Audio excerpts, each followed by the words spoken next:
In this demonstration you learn how to use the Azure Storage Explorer and Visual Studio's Cloud Explorer. The Azure Storage Explorer is available for Windows, Linux and Mac OS. After you know these two tools, I will show you how you can develop locally on your machine with the Azure Storage Emulator. Now, first of all, let's switch to the Azure portal. Here I've opened the Wired Brain Coffee Storage account plate and I have selected the overview. As you can see, there is a point open in Explorer. When you click on this point, you are asked if you want to open the Wired Brain Coffee Storage account in Azure Storage Explorer. If you don't have the app yet, you can download it from storageexplorer.com. But I have the application already, so let's switch to my desktop. So here on the desktop, I just search for storage. And I start the Microsoft Azure Storage Explorer. The application comes up, and you can see here my subscription and the storage account Wired Brain Coffee. When you click on this icon here on the left, you can manage your accounts. As you can see, I have added already my Microsoft account with my Azure subscription. You can also click on this connector here to connect to Azure Storage with an Azure account, or you can use other options like for example a connection string. As I'm using my account already, I just click cancel here and I go to the Explorer. Let's expand the Wired Brain Coffee storage account and you can see the services Blobs, Files, Queues and Tables. When I expand blob containers, you can see the two containers Coffee Videos and Images. In the previous module, we have created the Images container, and in this module, you have created the Coffee Videos container from .NET. When you right-click on the container, you have several actions. You can delete it, rename it, copy it, or you can also set the public access level. All these actions from the context menu are also in this Actions tab here. So when you click on this tab, you see exactly the same actions. Let's click here on Set Public Access Level, and you can see that we grant public read access for blobs.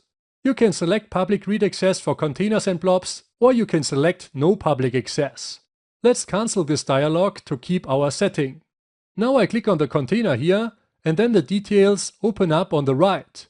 So here you can see the three blobs that we have uploaded: coffee machine, programmer and skateboarder. You have here several actions that you can do now on this container.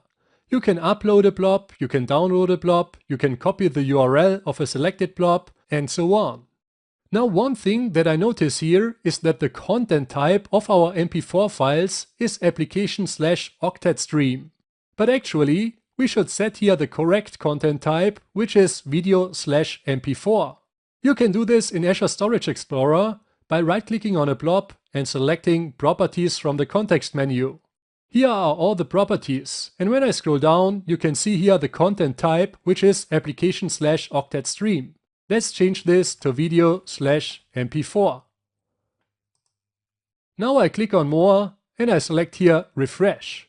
Now you can see the content type is video MP4. And you can see that the icon of this blob actually changed to a video. Now let's see how we can do this also when uploading a blob from our application. So let's switch to Visual Studio. Here in Visual Studio, I open the Coffee Video Storage class. In the Upload Video Async method, we can set the content type of the Cloud Block Blob before we upload it. So here I just use this Cloud Block Blob instance. I grab the properties and I want to set the content type to video/MP4. Now let's run the application. Let's click on Add Video and let's select the video. We don't have uploaded the artist video yet, so I grab this one and I select Add Video. Now that MP4 file is uploaded to blob storage, so we can go back to the Azure Storage Explorer. In the Storage Explorer, I click on More and I select Refresh. Now you can see the artist MP4 file is also here and the content type is now video/MP4. Let me now quickly change the content type for the other two MP4 files as well. Alright, this looks good now. Now Azure Storage Explorer is one tool, but there is another tool which is Visual Studio's Cloud Explorer. Let me show you that one.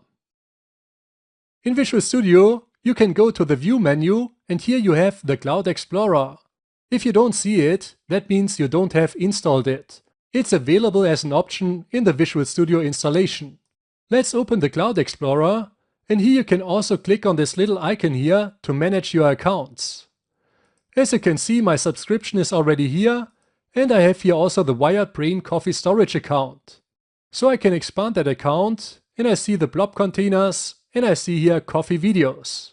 I don't have so many actions here like in the Azure Storage Explorer, but I can double click this container, and then I can also see the 4 blobs that are part of this container.